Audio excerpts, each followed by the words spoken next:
حضرت علقمہ بن قیس رحمہ اللہ سے روایت ہے، انہوں نے کہا میں مینا میں حضرت عبداللہ بن مسعود رضی اللہ تعالیٰ عنہ کے ساتھ تھا کہ حضرت عثمان رضی اللہ تعالیٰ عنہ انہیں الگ لے گئے، میں پاس بیٹھا تھا۔ حضرت عثمان رضی اللہ تعالیٰ عنہ نے ان سے فرمایا کیا آپ پسند فرماتے ہیں کہ میں ایک کنواری لڑکی سے آپ کی شادی کروا دوں جس سے آپ کو گزرے وقت کی کچھ باتیں یاد آ جائیں؟ جب حضرت عبداللہ رضی اللہ تعالیٰ عنہ کو محسوس ہوا کہ حضرت عثمان رضی اللہ عنہ کو اس کے سوا اور کوئی کام نہیں جس کے لیے وہ انہیں الگ لے گئے تھے، تو مجھے ہاتھ سے اشارہ کیا۔ میں حاضر ہوا تو وہ فرما رہے تھے اگر آپ نے یہ بات کہی ہے تو اچھی بات ہی کہی ہے، کیونکہ رسول اللہ صلی اللہ علیہ وسلم نے فرمایا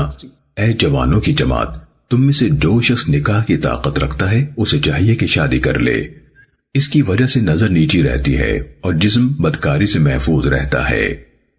اور جسے نکاح کی طاقت نہ ہو تو اسے چاہیے کہ روزہ رکھے، کیونکہ روزہ خواہش کو کچل دیتا ہے۔